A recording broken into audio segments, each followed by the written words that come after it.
الحمد لله نحمده ونستعينه ونستغفره ونؤمن به ونتوكل عليه ونعوذ بالله من شرور أنفسنا ومن سيئات أعمالنا من يهده الله فلا مضل له ومن يضلل فلا هادي له ونشهد أن لا إله إلا الله وحده لا شريك له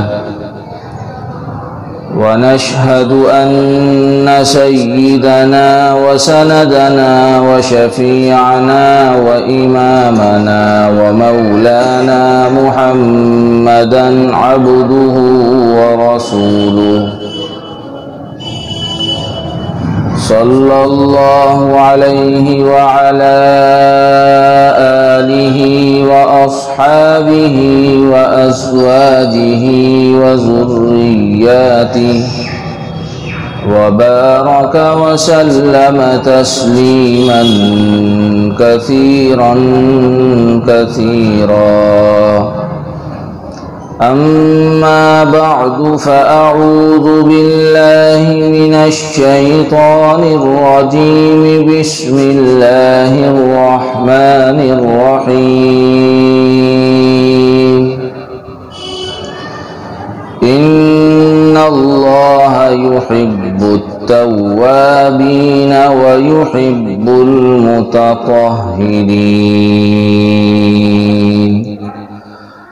صدق الله مولانا العلي العظيم۔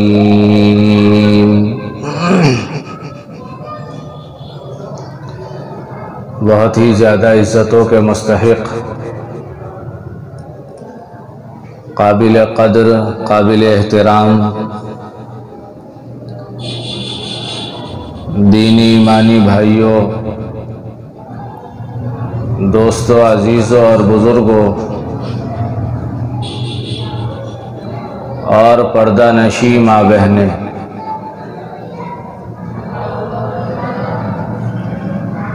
اس وقت ہماری اس مجلس کا موضوع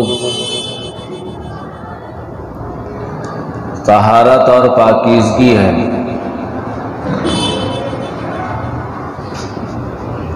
موضوع انتہائی اہم ہے اور دیر طلب بھی ہے، لیکن چونکہ یہ ہماری ماہانہ مجلس ہر مہینے ایک محدود وقت کے لیے اس مسجد میں اللہ کے فضل سے منعقد کی جا رہی ہے، اس لیے محدود وقت میں موضوع کی مناسبت سے کچھ ضروری باتیں عرض کرنے کا ارادہ ہے۔ میں بھی دعا کروں، آپ حضرات بھی دعا کریں، اللہ تعالیٰ مفید بات کہنے کی توفیق عطا فرمائے۔ اللہ تعالیٰ نے ہمیں اور آپ کو جو اسلام دیا ہے، زندگی گزارنے کے لیے جو طریقہ دیا ہے، جو مذہب اللہ نے ہمیں عنایت فرمایا، وہ مذہب انتہائی پاکیزہ ہے، اور یہ مذہب اسلام اپنے ماننے والوں کو بھی پاکیزہ دیکھنا چاہتا ہے، مردوں کو بھی پاکیزہ دیکھنا چاہتا ہے، عورتوں کو بھی پاکیزہ دیکھنا چاہتا ہے۔ ادھر آ جاؤ محمد۔ مردوں کو بھی پاکیزہ دیکھنا چاہتا ہے، عورتوں کو بھی پاکیزہ دیکھنا چاہتا ہے، محلوں کے اندر بھی پاکیزگی دیکھنا چاہتا ہے، ملکوں کے اندر بھی پاکیزگی دیکھنا چاہتا ہے۔ چھوٹے سے لے کر بڑے تک امیر ہوں غریب ہوں، شہری ہوں گاؤں کے ہوں، کسی بھی کام کے کرنے والے ہوں، ہر آدمی طہارت اور پاکیزگی کے ساتھ رہے، یہ مذہب اسلام چاہتا ہے، اور اللہ رب العزت اپنے بندوں کو ایسا دیکھنا چاہتا ہے۔ رب کریم اپنی بندیوں کو ایسا دیکھنا چاہتا ہے۔ اسی لیے اللہ نے قرآن دیا، اسی لیے اللہ نے حضور اکرم علیہ الصلاۃ والسلام کی احادیث اور فرامین مبارکہ دی۔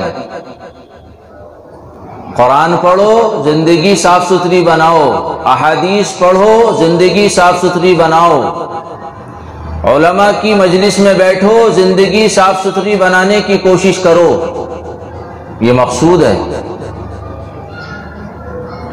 اگر سب لوگ مل کر قرآن پر عمل کرنے والے اور احادیث پر عمل کرنے والے بن جائیں تو دنیا کے ہر مرد، ہر فرد، ہر عورت، ہر چھوٹے ہر بڑے کا ظاہر بھی پاک ہو، باطن بھی پاک ہو، اس کی نجی مجلسیں بھی پاک ہوں، جلوتیں بھی پاک ہوں، خلوتیں بھی پاک ہوں، اس کا سفر، اس کا حضر، اس کی صحت، اس کی بیماری، سارا نظام اس کی پاکیزگی کی طرف آتا چلا جائے۔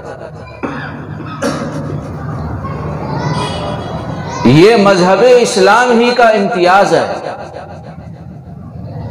کہ اس مذہب کے اندر جس قدر پاکیزگی کا اہتمام کیا گیا ہے کسی اور مذہب میں نہیں ملتا۔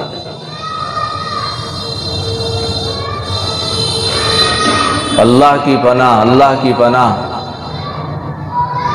کروڑوں مرتبہ اللہ کا شکر ادا کرنا چاہیے کہ اللہ نے ایسا شاندار مذہب دے دیا۔ قدم قدم پر پاکیزگی کا اہتمام، طہارت کا اہتمام شریعت نے سکھایا ہے۔ پچھلی قوموں کے اندر ایک راہب گزرا ہے، اس کا نام لکھا ہے کتابوں میں ایتھنس، راہب۔ اس کا خود کا کہنا یہ ہے کہ میں نے پوری زندگی گزار دی لیکن زندگی بھر میں نے اپنے کبھی پیر نہیں دھلے۔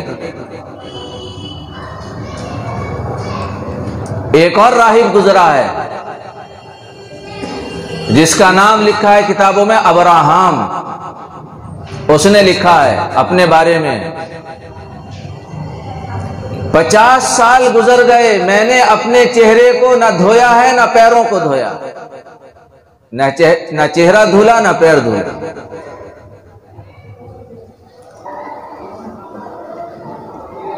جرمنی کا ایک بادشاہ تھا جسے فریڈرک کہا جاتا تھا۔ پاپائے روم نے اس پر الزامات لگائے۔ 1400 کی دہائی کا واقعہ ہے۔ ان الزامات میں ایک الزام پاپائے روم نے جرمنی کے بادشاہ فریڈرک پر یہ لگایا کہ یہ روزانہ غسل کرتا ہے۔ گویا پاپائے روم کی نگاہ میں روزانہ غسل کرنا، پاکی حاصل کرنا، طہارت حاصل کرنا جرم ہے۔ سن 1478 میں اس پاپائے روم نے ایک عدالت، مذہبی عدالت بنائی اپنے اعتبار سے۔ اس عدالت کے قائم کرنے کا مقصد، اس کی غرض و غایت، اس کی بنیاد یہ تھی کہ جو لوگ پاکیزگی حاصل کرتے ہیں، روزانہ غسل کرتے ہیں، روزانہ نہاتے ہیں، ان پر مقدمہ چلایا جائے، قانونی اعتبار سے ان کی گرفتاری عمل میں لائی جائے، قانونی اعتبار سے انہیں مجرم سمجھا جائے۔ چنانچہ سن 1478 میں اس نے ایک عدالت قائم کی۔ اس عدالت کی زیر نگرانی اس محکمے نے اپنا کام شروع کیا اور پورے ملک کا سروے کیا۔ اس سروے میں جتنے لوگ قید کیے گئے اور جتنے لوگوں کو گرفتار کیا گیا، اس کی تعداد محتاط اندازے کے اعتبار سے محتاط اندازے کے اعتبار سے پاپائے روم نے 2000 لوگ ایسے قید کروائے، ایسے پکڑوائے جن کا جرم یہ تھا کہ وہ روزانہ غسل کرتے ہیں، اور اس عدالت نے یہ طے کیا کہ ان کو ان کے اس جرم کی بنیاد پر زندہ جلا دیا جائے۔ سننا ہے آپ؟ اسی دنیا کی بات بتا رہا ہوں۔ بے مانگی چیز مل جاتی ہے، نہ چمڑی جائے نہ دمڑی جائے، نہ خون بہے نہ پسینہ لگے، تو پھر اس کی مثال ایسی ہوتی ہے جیسے حلوائی کی دکان پر نانا جی کی فاتحہ، یا جسے دوسرے الفاظ میں کہتے ہیں مال مفت دل بے رحم۔ باپ کی دولت بغیر محنت کے جب بیٹے کے ہاتھ لگتی ہے تو پھر دیکھو دنیا میں ان بیٹوں نے کیا آگ لگائی ہے دولت کی۔ ایک آدمی نے کھڑے ہو کر یہ کہا تھا کہ میری زمین کا کیا کہنا اور میرے زمیندارے کا کیا کہنا، یہ ٹرین اس اسٹیشن پر کھڑی ہے، یہ بھی میری زمین پر ہے، اگلا اسٹیشن جب آئے گا وہ بھی میری زمین میں ہے، اور تیسرا اسٹیشن جب آئے گا وہ بھی میری زمین میں ہے، اور جی میں کیا کروں، میں کیا کروں، میں پریشان ہوں، اپنی دولت کہاں لگاؤں۔ ایک چوراہے پر کھڑے ہو کر ایک آدمی نے یہ کہا، اللہ کو اس کی بات بری لگی۔ کچھ دنوں کے بعد کسی بیماری میں مبتلا ہوا، نوبت بئیں جا رسید کے وہ بہرحال ختم ہو گیا۔ اس کا بیٹا 17 سال کا نوجوان، بغیر محنت کے باپ کی دولت ہاتھ آئی، ادھر لگایا ادھر لگائی، ادھر لگائی دولت ادھر اڑائی دولت، غلط چیزوں کا عادی بن گیا، غلط شوق کا عادی بن گیا، غلط چیزیں لینے لانے لگا۔ جب دولت ختم ہو گئی زمینیں بیچنے لگا، زمینیں بیچتے بیچتے زمینیں ختم ہو گئیں۔ اللہ والوں نے لکھا ہے ایک وقت وہ آیا، اس کے باپ نے جس چوک میں کھڑے ہو کر یہ کہا تھا میں پریشان ہوں کہ دولت کہاں خرچ کروں، اسی چوک میں کھڑے ہو کر اس کے بیٹے نے بھیک مانگی۔ یہ مثال دی ہے میں نے، یہ دین اور اسلام بغیر محنت کے ملا، اس لیے قدر نہیں ہے۔ معاف کیجئے گا، آپ میرے اپنے ہیں، میں آپ کا اپنا ہوں، آپ سے کچھ ضروری باتیں عرض کرنی ہیں۔ کتنے گھرانے ایسے ہیں جہاں بچے ناپاک ہو جاتے ہیں، نوجوان ناپاک ہو جاتے ہیں، غسل کا اہتمام نہیں کرتے۔ اٹھا کر دیکھو سرور عالم علیہ الصلوۃ والسلام کی حدیث، خدا کی رحمت کے فرشتے اس گھر میں جاتے ہی نہیں ہیں، داخل ہی نہیں ہوتے جس گھر میں جنوبی ہوتا ہے۔ جس آدمی کی عادت ہی یہ ہو کہ ناپاک ہونے کے بعد غسل نہیں کرتا، جس بچی کی عادت ہی یہ ہو کہ ناپاکی کا غسل تاخیر سے کرتی ہے۔ تو میں نے یہ عرض کیا کہ اس دنیا میں ایسا زمانہ گزرا ہے، پاپائے روم نے عدالت قائم کی سن 1478 میں، جس کے تحت سروے ہوا اور مقدمے چلے اور 2000 لوگوں کو زندہ جلا دیا گیا۔ ان کا جرم یہ تھا کہ وہ روزانہ غسل کرتے ہیں۔ اور سروے ہوا اور سروے ہوا اور سروے ہوا، لوگوں کی گرفتاری عمل میں آتی رہی، گرفتاری ہوتی رہی، لوگ قید ہوتے رہے، جس کا اندازہ لوگوں نے محتاط اندازے کے اعتبار سے کتابوں میں لکھا ہے 70,000 لوگ ایسے قید کیے گئے جن کا جرم تھا کہ روزانہ غسل کرتے۔ اللہ اکبر، اللہ کی پناہ۔ وہ دور تھا اسلام کے آنے سے پہلے کا کہ جس دور کے اندر گندے کپڑے پہننا، میلے کچیلے کپڑے پہننا اور بدبودار کپڑے پہننا عزت کی چیز سمجھی جاتی تھی، اور صاف ستھرے کپڑے پہننا جرم سمجھا جاتا تھا۔ اللہ تعالیٰ نے اسلام کا سورج طلوع کیا، اللہ تعالیٰ نے اسلام کی خوشبو دنیا کے اندر پھیلائی۔ حضور پاک صلی اللہ علیہ وسلم نے سبق دیا کہ ٹھیک ہے غربت ہے، ہوتی رہے، امیری اور غریبی اللہ کی طرف سے، نہ کوئی اپنی محنت پر مالدار ہوا ہے، نہ اپنی کوئی محنت سے غریب ہوا ہے. غربت بھی اللہ کی طرف سے ہے، مالداری بھی اللہ کی طرف سے ہے، لیکن اللہ نے غریبوں کو بھی پاک رہنے کا حکم دیا، امیروں کو بھی پاک رہنے کا حکم دیا. مسلمان ہو اور ناپاک ہو، مسلمان لڑکا ہو ناپاک ہو. کتنی مرتبہ گشتوں میں ملاقاتوں میں ساتھیوں کے پاس جانا ہوتا کہ جی اللہ کے بندے اللہ کے گھر سے اللہ کی بات لے کر آئے ہیں، درخواست یہ ہے آپ تھوڑا سا وقت لے کر مسجد تشریف لے جائیں. ہزاروں لوگوں نے بلا مبالغہ ہزاروں لڑکوں نے مجھ سے کہا کہ جی میں اس وقت مسجد نہیں جا سکتا، جی میں اس وقت مسجد جانے کی پوزیشن میں نہیں. میں عیب نہیں بیان کر رہا، اپنا دکھڑا رو رہا ہوں. اس حال میں اگر موت آ گئی، اس حال میں اگر موت آ گئی کیا بنے گا؟ کتنی اہمیت ہے، کتنی اہمیت ہے اللہ کی پناہ. اللہ کو پاکیزگی کتنی مطلوب ہے. ایک آیت نازل ہوئی فیہ رجال یحبون ان یتطہروا واللہ یحب المطہرین. یہ آیت نازل ہوئی، حضور نے انصار مدینہ کو بلایا کہ یہ آیت تمہارے بارے میں نازل ہوئی. اللہ کہہ رہا ہے کہ اللہ تعالیٰ پاک رہنے والوں کو پسند کرتا ہے. ارے بھائی تمہاری پاکی حاصل کرنے کا طریقہ کیا ہے؟ اللہ نے 7 آسمانوں کو اوپر سے قرآن کی آیت نازل کی جو قیامت تک پڑھی جائے گی، جنت میں بھی اس کتاب کی تلاوت ہوگی. کیا طریقہ ہے تمہارا؟ کہ جی یا رسول اللہ کوئی خاص طریقہ تو ہمارا ہے نہیں، ہم نمازوں کے لیے وضو کرتے ہیں، ناپاکی لاحق ہو جائے تو غسل کرتے ہیں، اور یا رسول اللہ ہم جب استنجا کرتے ہیں تو ڈھیلے کے ساتھ پانی بھی استعمال کرتے ہیں. حضور اکرم صلی اللہ علیہ وسلم نے ارشاد فرمایا یہی وہ پاکی ہے جس کی اللہ نے تمہاری تعریف کی ہے، اسے لازم پکڑے رہی ہو، اسے لازم پکڑے رہی ہو. طہارت اور نظافت یہ اسلام کا حصہ ہے. وہ مومن کامل نہیں، وہ کامل ایمان والا نہیں جو نظافت کا اہتمام نہ کرتا. حضور مسجد میں تشریف لائے، چھوٹی سی مسجد ہے، چھوٹی سی مسجد، مسجد نبوی شریف.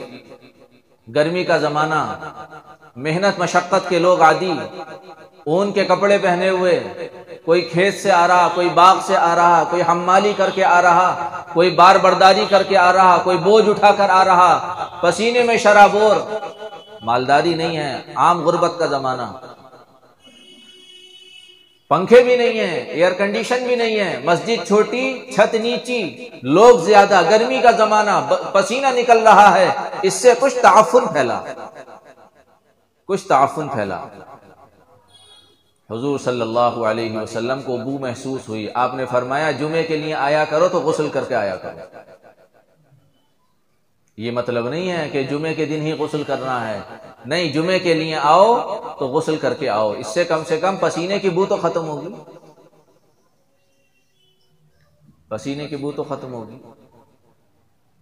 اس لیے مذہب اسلام کے اندر جس قدر پاکیزگی پر زور دیا گیا کسی اور مذہب میں اس کی تاریخ نہیں ملی، اس کی مثال نہیں ملی.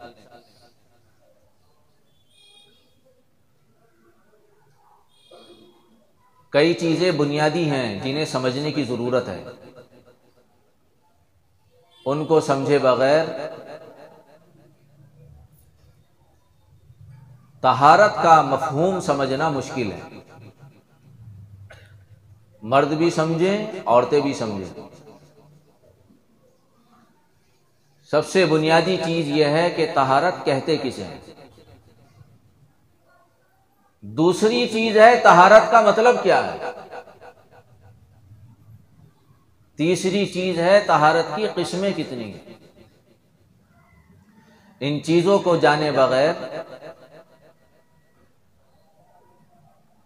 آدمی طہارت کے مفہوم کو کامل طور پر نہیں سمجھ سکتا. سب سے پہلی چیز طہارت کسے کہتے ہیں؟ طہارت کے معنی آتے ہیں پاکیزگی کے، پاک صاف ہونا.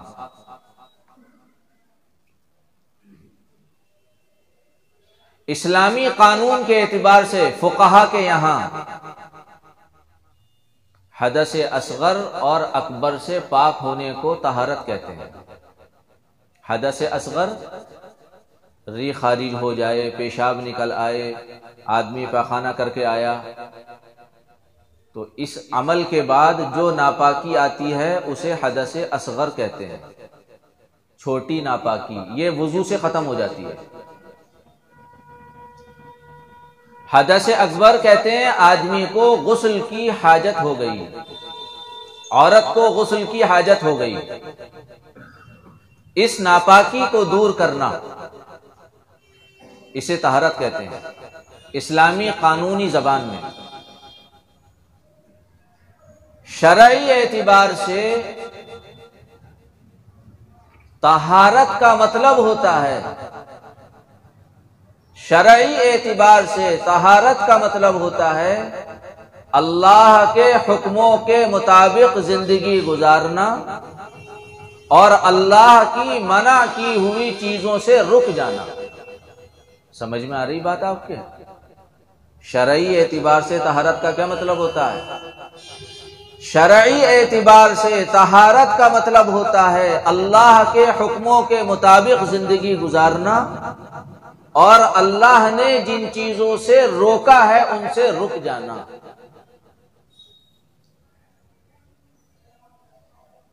طہارت کی کئی قسمیں آتی ہیں اور بنیادی بڑی بڑی دو قسمیں بیان کی ہیں طہارت کی، باطن کی طہارت، ظاہر کی طہارت۔ سمجھ میں آئی بات؟ آپ بھی دہراتے رہیں تو یاد رہے گی، بہت بنیادی موضوع ہے، اہم موضوع ہے، زندگی کے ہر موڑ پر کام آنے والی چیز ہے۔ ہماری بہنیں بھی توجہ سے سنیں، باتیں نہ کریں۔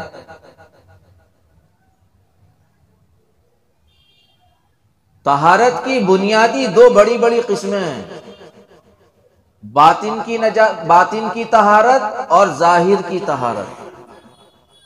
ہمارے عام ماحول میں جب طہارت اور پاکیزگی کا لفظ بولا جاتا ہے تو زیادہ سے زیادہ طہارت کا اور پاکیزگی کا جو مفہوم ہمارے ذہن میں آتا ہے، طہارت اور پاکیزگی کا جو مطلب ہماری ماں بہنیں سمجھتی ہیں وہ یہ کہ کپڑے پر کوئی گندگی لگ گئی دور کر لی جائے، بدن پر کوئی گندگی لگ گئی دور کر لی جائے، ہاتھ خراب ہو گئے دور اس کو صاف کر لیے جائیں، اور بس۔ یہاں تک ہمارے معاشرے میں طہارت اور پاکیزگی کا مفہوم ہے۔ یہ بھی طہارت اور پاکیزگی میں آتا ہے، لیکن طہارت کا دائرہ، پاکیزگی کا دائرہ شریعت مطہرہ کے اندر اس سے زیادہ ہے، اس سے وسیع ہے۔ میں نے عرض کیا کہ دو بڑی بڑی قسمیں ہیں طہارت کی، ایک باطن کی طہارت، ایک ظاہر کی طہارت۔ باطن کی طہارت کی دو قسمیں ہیں بڑی بڑی، جس کو کہا جائے ایک طہارت باطنیہ کبریٰ ہے، ایک طہارت باطنیہ صغریٰ ہے۔ آپ یہ سمجھے، میں سمجھانے کی کوشش کروں گا، اللہ مجھے سمجھانے کی توفیق دے، صحیح انداز میں بات کہنے کا سلیقہ دے، میں کوشش کروں گا انشاءاللہ، آپ پریشان نہ ہوں۔ تو دو قسمیں ہوئی بڑی بڑی طہارت کی، ایک باطن کی طہارت، ایک ظاہر کی طہارت۔ سمجھ میں آئی بات؟ پھر باطن کی طہارت کی دو شکلیں ہیں، ایک بڑی ایک چھوٹی۔ آسان ہو گئی بات؟ باطن کی طہارت کی دو شکلیں ہیں، ایک بڑی اور ایک چھوٹی۔ باطن کی طہارت کی جو بڑی شکل ہے اس کا مطلب یہ ہے کہ آدمی اپنے دل کو شرک کی گندگی سے پاک رکھے۔ سمجھ میں آئی بات؟ باطن کی طہارت کی جو بڑی قسم ہے اس کا مطلب یہ ہوتا ہے کہ آدمی مرد ہو یا عورت ہو، کوئی فرق نہیں پڑتا لکھا پڑا ہے یا لکھی پڑی ہے یا نہیں ہے، کوئی فرق نہیں پڑتا اس سے کہ جھوپڑے میں رہتی ہے یا محل میں رہتی ہے، کوئی فرق نہیں پڑتا اس سے کہ وہ کارخانے دار ہے یا ملازم ہے، کوئی فرق نہیں پڑتا اس سے کہ وہ اپنا کام کرتا ہے یا بٹے مزدوری پہ کام کرتا ہے، کوئی فرق نہیں پڑتا اس سے کہ وہ ہر مہینے کپڑے بناتی ہے یا ایک ہی کپڑے میں کئی فنکشن اٹینڈ کرتی ہے، کوئی فرق نہیں پڑتا، ہر ایک کے لیے یکساں اللہ کا حکم ہے۔ جو باطن کی طہارت ہے اس میں بڑی طہارت، اس کا مطلب یہ ہے کہ آدمی اپنے دل کو شرک کی گندگی سے پاک رکھے۔ شرک کا مطلب اللہ کی ذات میں کسی کو شریک نہیں کرنا، اللہ کی صفات میں کسی کو شریک نہیں کرتا، اللہ کے اولاد دینے والے ہونے میں کسی کو شریک نہیں کرنا۔ ساری صفات میں اللہ یکتا ہے، اکیلا ہے۔ اس جہان کو، آسمان کو، زمین و آسمان کے درمیان کے نظام کو، ستاروں کو، سیاروں کو، سورج کو، چاند کو، مجھے، آپ کو، سب کو اللہ نے اپنی قدرت سے پیدا کیا۔ وہ نہ بنانے میں کسی کا محتاج، نہ بگاڑنے میں کسی کا محتاج، نہ مالدار کرنے میں کسی کا محتاج، نہ فقیری کا پیالہ ہاتھوں میں دینے میں کسی کا محتاج۔ مشرکین مکہ آئے حضور کی خدمت میں، عجیب بڑا کہتے ہو ہمارا اللہ، ہمارا اللہ، ہمارا اللہ۔ میاں ہے کون تمہارا اللہ؟ ہمارا تو کام حبل سے نہیں چل رہا، لات سے نہیں چل رہا، منات سے نہیں چل رہا، عزت سے ہمارا کام نہیں چل رہا۔ سفر کا خدا ہم نے الگ بنا رکھا ہے، حضر کا خدا ہم نے الگ بنا رکھا ہے، مالداری کا خدا الگ بنا رکھا ہے، امیری کا خدا الگ بنا رکھا ہے، کوئی پریشانی آئے اس کا خدا الگ بنا رکھا ہے کہ جی ہمارے تو 365 خداؤں سے کام نہیں چل رہا۔ تم کیا ہو میاں ایک سے ہوتا ہے؟ میاں وہ ایک تمہارا ہے کیسا؟ پیتل کا ہے، چاندی کا ہے، سونے کا ہے، المونیم کا ہے، پلیٹینم کا ہے۔ میاں ہے کون سی دھاتو کا؟ اللہ ہی اللہ۔ میاں تم کو اللہ سے ہوتا ہے؟ اولاد مانگو تو اللہ سے، رزق مانگو تو اللہ سے۔ کیسا اللہ ہو گیا تمہارا؟ انصب لنا یا محمد۔ ارے میاں جی ہمیں اپنے اللہ کا نسب نامہ تو بتاؤ۔ مشرکین مکہ نے حضور سے مطالبہ کیا، بتاؤ اللہ تمہارا کیسا ہے، کیا حسب ہے، کیا نسب ہے، کہاں کا رہنے والا ہے، کیا کوالٹی ہیں، کیا خوبیاں ہیں، کیا صفات ہیں، کیا کیفیات ہیں۔ حضور اکرم علیہ الصلوۃ والسلام کی شان یہ ہے کہ آپ اپنی طرف سے کچھ نہیں کہتے۔ وما ينطق عن الهوى ان هو الا وحی یوحى۔ آپ نے اپنی طرف سے نہ کچھ کہا ہے، جو کچھ بھی حضور نے فرمایا وہ من جانب اللہ فرمایا۔ اللہ نے اپنا انٹروڈکشن کرانے کے لیے، اپنا تعارف کرانے کے لیے، اپنی صفات اپنے بندوں کو جنوانے کے لیے قرآن کی پوری ایک سورت نازل کر دی، جسے ہم سورہ اخلاص کہتے ہیں۔ قل هو اللہ شریف سب کو یاد ہوتی ہے ماشاءاللہ۔ کوئی سورت یاد ہو نہ ہو، قل هو اللہ شریف ضرور یاد ہوتی ہے ماشاءاللہ۔ ایک انا آتینا اور ایک قل هو اللہ، ایسی یہ دو غریب صورتیں ایسا گھسیٹا ان کو کہ چاروں رکعتوں میں انا آتینا قل هو اللہ زندگی گزر 55 سے 55 تک کہ جی ہاں الحمدللہ انا آتینا قل هو اللہ۔ بہت بڑی بات ہے، بہت بڑی۔ کتنے دنیا کے اندر ایسے ہیں جنہیں یہ بھی یاد نہیں، لیکن میرے بھائیوں یہ کم ہے اور یاد کرنا چاہیے۔ اتنا تو یاد کرنا ہی چاہیے کہ ہم کم سے کم اپنی نماز کی رکعتوں میں ایک نئی نئی سورت پڑھتے رہیں۔ بہرحال یہ الگ موضوع ہے۔ اللہ نے اپنا تعارف کرانے کے لیے پوری سورت نازل کر دی، سورہ قل هو اللہ۔ قل هو اللہ احد۔ اے نبی جی یہ معلوم کرنا چاہتے ہیں کہ ہم کون ہیں، کیا ہیں، کیسے ہیں، ان سے کہہ دیجئے اللہ ایک ہے۔ اللہ الصمد بے نیاز ہے۔ تم سجدہ کرو کرو نہ کرو کوئی بات نہیں، نہ تمہارے سجدوں سے ہماری کوئی اٹک اور نہ تمہارے کفر سے ہمارا کوئی نقصان۔ تم کرو تمہاری بلا سے، کرو گے تمہارا فائدہ۔ ہم بادشاہ ہیں، ہمیشہ رہیں گے، ازل سے ہیں، ابد تک رہیں گے۔ نہ تمہاری عبادت کی ضرورت، نہ تمہارے کفر سے کوئی نقصان۔ سب سے بنیادی بات بتائی اللہ ایک ہے۔ ایک کا مطلب خوشی دینے والا بھی ایک، غم دینے والا بھی ایک۔ کسی بچے کو پریشانی آ گئی، کیا کریں؟ کسی نے کرا دیا۔ جیسے پہلے زمانے میں بچے بیماری نہیں ہوتے تھے، آج ہی بیمار ہو رہے ہیں، اور سب بچے جو ہے اجی کیا ہوا کہ جی یہ دیورانی آئی تھی اور اس نے جو ہے وہ برقع اور کا گئی بھی تھی، کچھ نہ کچھ اس نے کروایا۔ لو ایک غم یہ لگ گیا، دیورانی کو جٹھانی سے لگ گیا، جٹھانی کو دیورانی سے لگ گیا، اور دونوں کی بن رہی ہے تو نندوں سے لگ گیا، اور دونوں کی ان کی تینوں کی بن رہی ہے تو ساس سے لگ گیا۔ او ہو، یہ جو ہے بوڑھی اماں جو ساس ہے اسے تو میں ایک نظر نہیں باتی۔ کچھ ہو گیا، اور آپس میں اچھی گڈ ویل ہے تو بس پڑوسی سے پریشان کہ جب سے ہمارا منہ آیا ہے کہ بس اس کے پیٹ میں درد ہے۔ یہ سب غلط ہے۔ اللہ تبارک جتنی پریشانیاں ہیں سب مقدر کی، جتنی خوشیاں ہیں سب مقدر کی۔ اگر ہمارے یہاں ایک کہاوت چاہے بھوڈی ہے لیکن عجیب سی ہے، عجیب سی مثال ہے، کووں کو کوسنے سے ڈھور نہیں مرا کرتا۔ اگر ہماری نظروں سے اور ہمارے ٹوٹکوں سے اور ہمارے جادو سے اور ہمارے تنتر منتر سے اور ہمارے حسد سے اگر اللہ تبارک و تعالیٰ لوگوں کا برا کرنے لگے تو پھر ہم ہی بچیں گے، کوئی بچے گا نہیں۔ اللہ ہمیں معاف فرمائے، اللہ ہمیں معاف فرمائے۔ میری بہنیں ہم کہاں چلے گئے؟ بھائیوں ہم کہاں چلے گئے؟ کہاں چلے گئے ہم نے طہارت کو ایک ڈبے میں بند کر دیا کہ جی پیشاب لگ جائے تو پاکی حاصل کر لو۔ پیشاب تو بعد میں ہے، پہلے دل، اور دل جسم کا سردار ہے۔ دل بگڑے گا جسم بگڑے گا، دل بنے گا جسم بنے گا۔ دل ایسی چیز بنائی ہے، اگر دل کسی کی طرف سے نفرت کرنے لگے تو پھر آنکھیں اس کی طرف دیکھنے کو تیار نہیں ہوتی اور زبان اس سے بولنے کو تیار نہیں ہوتی کہ جی مجھے تو نفرت ہے اس سے۔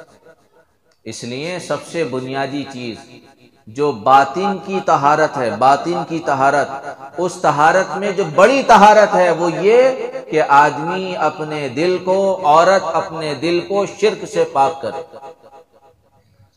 کہ جی کیا ہو گیا، 2 سال ہو گئے بیٹا بول ہی نہیں رہا، بیٹی بول ہی نہیں رہی، کہ اچھا اب 2-4 عورتیں جمع ہوئیں، ارے بہن کیا ہو گیا بچہ تمہارا؟ ہمارا دیکھو تو 12 مہینے میں بولنے لگا، جی میرا تو 7 مہینے میں بولنے لگا، تمہارا ہے ارے کہیں گونگا تو نہیں ہو گیا کیا؟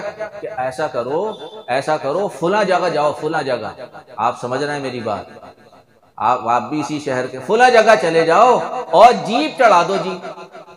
سمجھ میں آ رہی بات؟ اللہ معاف فرمائے۔ میری بہنیں سمجھ رہی ہیں؟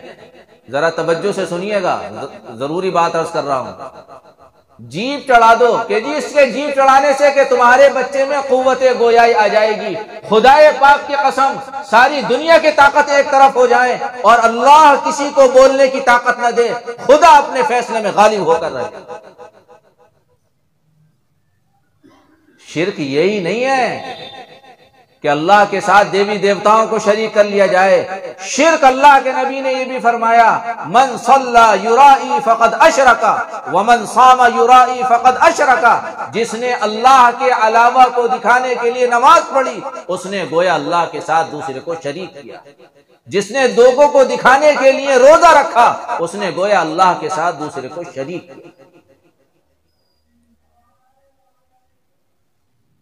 سب سے بنیادی چیز اللہ کے ساتھ شرک کرنے سے دل کو پاک رکھا جائے کہ جی کوئی بات نہیں ہے، کوئی بات نہیں ہے، نفع کا مالک بھی اللہ ہے، نقصان کا مالک بھی اللہ۔ صبح شام فون آتے ہیں، صبح شام فون آتے ہیں کہ جی پہلے کاروبار بہت اچھا چل رہا تھا، اب جی دکانداری چل ہی نہیں، ایسا لگ رہا کسی نے بندش کرا دی۔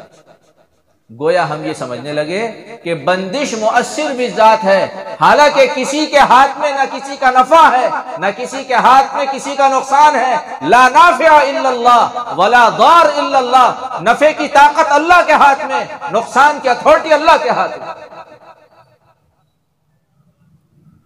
سارے مشرکین مکہ جمع ہو گئے، سارے بڑے بڑے سردار جمع ہو گئے کہ آج محمد کو چھوڑیں گے نہیں، آج نہیں چھوڑیں گے محمد کو، کہ جی یہ تو بڑے جتھے کے آدمی ہیں، ان کا قبیلہ بہت شاندار ہے، تم سے کہ جی ہر قبیلے کا ایک آدمی آ جائے، کس کس سے مقابلہ کریں گے قریش؟ بنو ہاشم کس کس سے لوہا لیں گے، کس کس سے پنجہ آزمائی کریں گے؟ ہر ایک قبیلے کا ایک آدمی آ جائے، ان کے گھر کو گھیر لو اور ایک آن میں سب ایک ساتھ تلوار چلائیں اور بوٹی بوٹی کر دو اور ان کا قصہ ختم کر دو، نہ رہے بانس نہ بجے بانسری۔ اچھا وَمَكَرُوا وَمَكَرَ اللَّهُ وَاللَّهُ خَيْرُ الْمَاكِرِينَ، تم یہ چال چل رہے ہو، تم حضور پاک علیہ الصلوۃ والسلام کو ختم کرنا چاہتے ہو، ارے حیات تمہارے قبضے میں نہیں ہے، حیات ہمارے ہاتھ میں۔ موت تمہارے قبضے میں نہیں ہے، موت ہمارے قبضے میں ہے، تم ٹھیکیدار نہیں ہو، ہم مردوں میں روح ڈالنا جانتے ہیں اور مرے ہوئے کو زندوں کو مارنا جانتے ہیں، تمہارے ہاتھ میں کچھ نہیں ہے، ہمارے ہاتھ میں پاور ہے۔ اللہ اکبر، اللہ اکبر۔ بنی اسرائیل نے موسیٰ علیہ السلام سے کہا کہ جی تورات لے کر آئے ہو اور تم کہہ رہے ہو اللہ کی کتاب ہے، ہم کیسے مان لیں اللہ کی کتاب ہے؟ ہم تو نہیں مانتے اللہ کی کتاب، کیا پتا کہاں سے اٹھا لایا، اب اللہ کی کتاب ہے۔ اور جی تمہارے کہنے سے کیا ہو رہا کہ جی پھر کیا ہوگا کہ جی ایک شکل ہے ماننے کی، ایک شکل ہے ماننے کی، کہ کیا وہ شکل ماننے کی یہ ہے، وہ شکل ماننے کی یہ ہے کہ اللہ ہم سے کہہ دے کہ ہاں یہ کلام میرا ہی ہے تو ہم مان لیں گے۔ حضرت موسیٰ نے دعا کری اللہ سے، الہ العالمین یہ قوم بے سری ہے اور یہ یوں کہہ رہی ہے کہ آپ کہیں، چلو ٹھیک ہے بھائی منتخب کر لو اور ہمارے پاس لے آؤ کوہ طور پر۔ منتخب کر کے لے گئے کچھ لوگوں کو اور وہاں اللہ تبارک و تعالیٰ نے تورات پڑھ کے سنائی۔ اب آواز آ رہی ہے، اللہ تو دکھائی دے نہیں رہا، تو وہ کہہ رہے ہیں کہ جی کیا پتا کہاں سے آ رہی ہے آواز، ہم تو یہ چاہتے ہیں کہ ہم اللہ کو اپنی آنکھوں سے دیکھ لیں۔ اوہو، اللہ کو جلال آ گیا، اللہ کو جلال آ گیا۔ آن کی آن میں ایک بجلی کی کڑک آئی، بجلی آئی اور بجلی آتا ہوا وہ دیکھ رہے تھے اور اس بجلی نے سب کو ہلاک کر دیا۔ حضرت موسیٰ علیہ السلام کہنے لگے الہ العالمین ویسی تہمت لگی ہوئی ہے میرے اوپر، ویسی تہمت لگی ہوئی ہے، یہ اور مر گئے، قوم یہ کہے گی میاں ہیلے بہانے سے لے گا ان کو مروا دیا۔ الہ العالمین کرم کریے، ان کو آپ کو زندہ کرنا محشر میں بھی آج ہی کر دیجیے۔ اللہ کا حکم آیا، اللہ نے ان سب کو زندہ کر دیا۔ تو زندگی اللہ کے ہاتھ میں ہے، زندہ کو مارنا بھی اللہ کے ہاتھ میں ہے، مرو وہ کو جلانا بھی اللہ کے ہاتھ میں ہے۔ اللہ کے لیے کوئی مشکل نہیں ہے۔ یہ جی بندش ہو گئی، دکان پہ بندش لگا دی، سارے محلے میں میری دکان ملی تھی لوگوں کو بندش لگانے کے لیے۔ آمنت باللہ وملائکتہ وکتبہ ورسلہ والیوم الآخر والقدر خیرہ وشرہ من اللہ تعالی والبعث بعد الموت۔ اچھی بری تقدیر پر، نفع نقصان، تجارت ہے، نفع بھی ہوگا نقصان بھی ہوگا، کبھی اچھی چلے گی کبھی اس رفتار میں کمی ہو جائے گی، لیکن ذرا کمی گوارا نہیں، ذرا کمی گوارا نہیں۔ اگر 50 گراہک آ رہے تھے 30 آنے لگے تو بس بندش برابر والے نے کرائی، یہ بندش برابر والے، گویا اس کی بندش کو مؤثر بالذات سمجھا جانے لگا، مؤثر بالذات سمجھا جانے لگا۔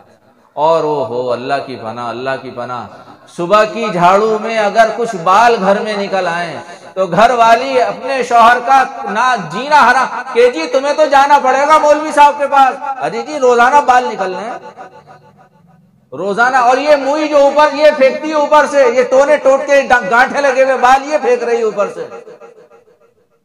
ہر گھر کا حال برا، ہر محلے کا حال برا۔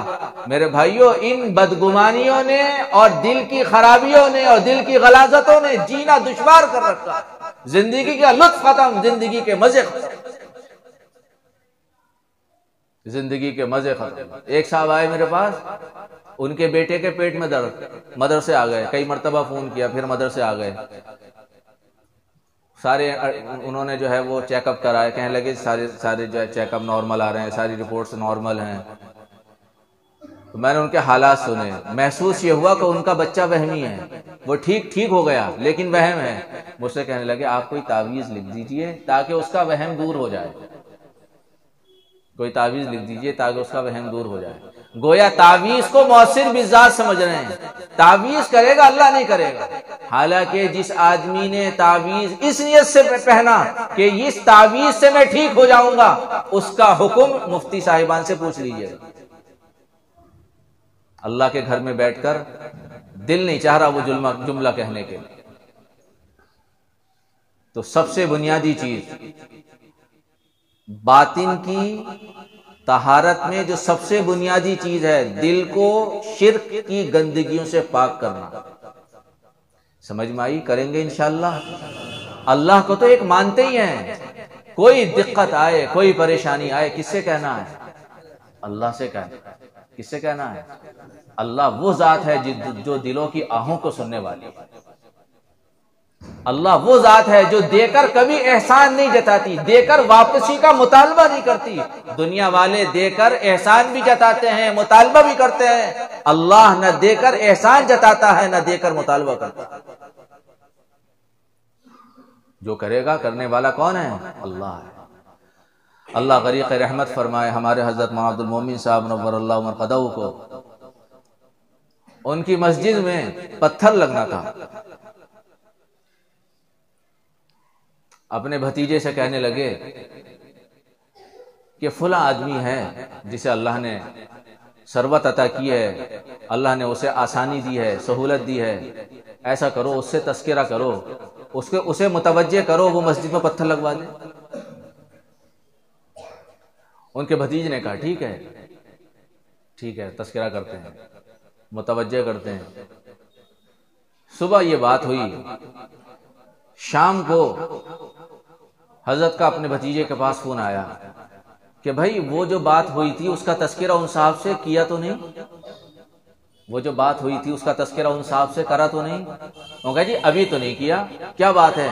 خیر تو ہے؟ انتظام؟ کہ نہیں انتظام نہیں ہوا۔ مولانا کے جملہ سنا رہا ہوں آپ کو، مولانا کا جملہ، اللہ ان کو غریق رحمت فرمائے۔ وہاں کہنے لگے کہ عبد المومن کا بھی کیا حال ہے، اللہ کے غیر سے کہہ رہا ہے، اللہ سے نہیں کہہ رہا۔ اللہ غریق رحمت فرمائے، کہہ رہے عبد المومن کا بھی کیا حال ہے، اللہ کے غیر سے کہہ رہا، اللہ سے نہیں کہہ رہا۔ اور پھر اپنے بھتیجے سے کہا بیٹا اس سے کہنا نہیں، آج رات میں اللہ سے مانگیں گے، آج اللہ سے مانگیں گے۔ رات آئی، گزر گئی، صبح کو فون آیا کہ ہاں بھائی کچھ انتظام ہوا بھتیجے کے پاس؟ کہا جی نہیں کچھ نہیں۔ تھوڑی دیر کے بعد مولانا کے بھتیجے کے پاس فون آیا ایک آدمی کا کہ آپ سنبھل سے بول رہے ہیں؟ کہ ہاں سنبھل سے بول رہا ہوں، فلاں کہ جی میں یہ چاہتا ہوں کہ مولانا کی مسجد میں پتھر لگوا دوں۔ اسے کسی نے نہیں کہا، میں یہ چاہتا ہوں کہ مولانا کی مسجد میں پتھر لگوا دوں اور میرے پاس پیسے ہیں، میں لے کر آ رہا ہوں۔ وہ پیسے لایا اور لے گیا، اور مولانا کے بھتیجے کو، مولانا کو کوئی علم نہیں، کوئی خبر نہیں۔ تو مولانا کے چچا ہیں، بھتیجے ہیں، بے تکلفی ہے، تو بھتیجے نے مولانا سے جا کر کہا، مولوی فیصل نے، کہ چچا ایسا لگ رہا تم نے دعا وہ نہیں کری۔ کیا کہہ رہے ہیں؟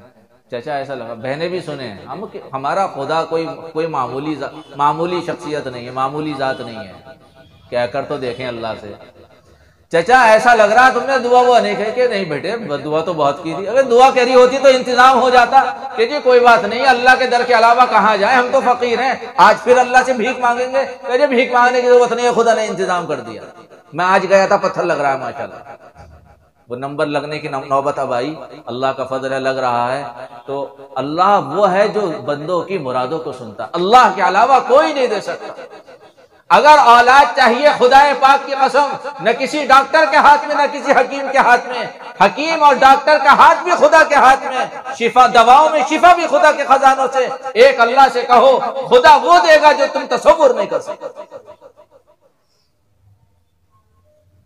طہارت و پاکیزگی کہ یہ صرف ظاہر کی نہیں، کہ جو دل اللہ نے دیا وہ دل بھی پاک ہو۔ سمجھ میں آئی بات؟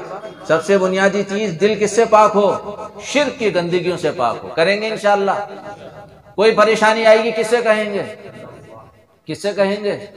اللہ سے کہیں گے، اللہ سے کہیں گے۔ اللہ ہی سنتا ہے، اللہ ہی انتظام کرتا ہے، اللہ ہی انتظام، خدا پاک کی قسم اللہ ہی انتظام کرتا ہے۔ کتنے واقعات میں آپ کو سنا سکتا ہوں، لیکن وقت اجازت نہیں دیتا، مجھے اور بات کہنی ہے آپ سے۔ دوسری چیز، باطن کی طہارت کی دوسری چیز، ایک تو بڑی چیز بتائی میں نے جس کا تعلق شرک سے ہے، چھوٹی چیز جسے طہارت باطنیہ صغرا کہا جاتا ہے۔ اس کا مطلب کیا ہے؟ اس کا مطلب ہے آدمی مرد ہو یا عورت ہو، اپنے دل کو اخلاقی گندگیوں سے پاک کر لے۔ مرد ہو یا عورت ہو، اپنے دل کو اخلاقی گندگیوں سے پاک کر لے۔ اخلاقی گندگیاں کیا ہیں؟ اخلاقی گندگی، میری بہنیں سن رہی ہیں، توجہ سے سنیے گا۔ اخلاقی گندگیاں کیا ہیں؟ اخلاقی گندگیوں میں ایک گندگی ہے حسد کی۔ اخلاقی گندگیوں میں ایک گندگی کس کی ہے؟ حسد کی۔ مجھے معاف کریے گا میری بہنیں، میں آپ کا دل توڑنے نہیں بیٹھا، لیکن بہرحال بات یہ ہے کہ یہ بیماری ہماری بہنوں میں زیادہ پائی جاتی ہے۔ یہ بیماری ہماری بہنوں میں زیادہ پائی جاتی ہے۔ حسد کسے کہتے ہیں؟ حسد کا خلاصہ اور مفہوم یہ ہوتا ہے کہ سامنے والے کی چیز کو دیکھ کر یہ تمنا کرنا کہ جی میرے پاس یہ چیز آئے یا نہ آئے، اس کے پاس نہیں رہنی چاہیے۔ سمجھ میں آئی بات؟ کہ جی دیورانی نے جو سوٹ بنایا اس موئی نے، یہ بنایا کیسے اس نے؟ بس سانپ لوٹ رہے ہیں دل پر، اور اسی ادھیڑ بن میں کہ جی میاں اس کے یہاں جمعے میں چکن بنا کیسے؟ میاں جب دیکھو سیٹیاں آ رہی ہیں، یہ داڑ کو جو ہے وہ لقمے لگ رہے ہیں اور روٹیاں لگ رہی ہیں۔ اسی حسد میں دیورانی جیٹھانی سے حسد کر رہی، اور جیٹھانی دیورانی سے حسد کر رہی، چھوٹے بڑوں سے حسد کر رہے، بڑے چھوٹوں سے حسد کر رہے ہیں۔ محلے میں اگر کسی کا مکان بن گیا تو اب اس پڑوسی کی خیر نہیں ہو، اسے بنا کیسے لیا؟ گویا ہم یہ دعویٰ کر رہے ہیں کہ ٹھیکیدار تو دینے کے ہم ہیں، جب ہم نے نہیں دیا تو اس نے بنا نہیں لیا۔ میرے بھائیو، تم دینے والے نہیں ہو، اللہ دینے والا۔ اگر کوئی حسد کر رہا اللہ کی تقسیم سے راضی نہیں ہے، وہ یہ کہہ رہا اللہ نے اسے دے کیوں دیا؟ گویا اجارے داری چل رہی ہے کہ جب تک ہماری پرمیشن نہیں اللہ نے کیسے دے دی؟ اللہ کے نبی صلی اللہ علیہ وسلم نے فرمایا، اللہ کے نبی صلی اللہ علیہ وسلم نے ارشاد فرمایا، حسد آدمی کی نیکیوں کو، سننا ہے آپ، حسد آدمی کی نیکیوں کو ایسے ہی کھا جاتا ہے جیسے آگ لکڑی کو کھا جاتی ہے۔ آگ میں لکڑی ڈال دو یا لکڑی میں آگ لگا دو، باقی رہے گی؟ ختم ہو جائے گی۔ جب کسی کے دل میں حسد آ جاتا ہے تو پھر نیکیاں بھی ختم ہو جائیں۔ پڑھتی رہو نمازیں، گھماتی رہو تسبیحیں، پڑھتے رہو اشراق، اور کرتے رہو حج اور عمرے، اور دیتے رہو زکوٰۃ اور خیرات، اور دیتے رہو مسجد مدرسوں میں چندہ، کہ کچھ نہیں ہونے والا۔ حسد تمہارے اندر ایسا بیٹھا ہوا ہے، اگر حسد کی بیماری اور غلاظت تمہارے دل کے اندر ہے، تمہارا دل گندگی سے پاک نہیں ہو سکتا، تمہارے دل میں پاکیزگی نہیں آ سکتی، یہ گندگی تمہیں جہنم تک پہنچانے کا سامان بن جائے گی۔ حسد اتنی خطرناک چیز ہے۔ جنت میں جانے کے لیے نیکیاں ضروری ہیں، اور حسد نیکیوں کو کھا جاتا ہے تو کہاں جائے گا آدمی؟ اس لیے اپنے دل کو اخلاقی برائیوں سے پاک کرنا، یہ باطن کی طہارت کا ایک حصہ ہے، اپنے دل کو اخلاقی برائیوں سے پاک کرنا۔ اخلاقی برائیوں میں سے ایک بڑی برائی اور بڑی بیماری تکبر بھی ہے۔ میرا گھر اعلیٰ، تمہارا گھر چھوٹا، میرے بچے اعلیٰ، تمہارے بچے ادنا، میرے کپڑے ایسے، تمہارے کپڑے ایسے۔ بیچارہ غریب شوہر، میں تو بیچارہ ہی کہوں گا، بیچارہ غریب شوہر، کماتے کماتے کمر ٹیڑھی ہو گئی غریب کی۔ اپنی برادری کے بارے میں تو کہنا ہی پڑے گا، کماتے کماتے غریب کی کمر ٹیڑھی ہو گئی، کمر ٹیڑھی ہو گئی، اور بیگم محترمہ کو ہر فنکشن کے لیے نیا سوٹ چاہیے، نیا سوٹ چاہیے۔ اللہ کی بندیوں، ان غریبوں پر رحم کرو۔ سوٹ پرانا ہو یا نیا ہو، چل جائے گا، چل جائے گا۔ اصل یہ ہے کہ آدمی کا دل کتنا بنا، اصل یہ ہے آدمی کا دل کتنا بنا۔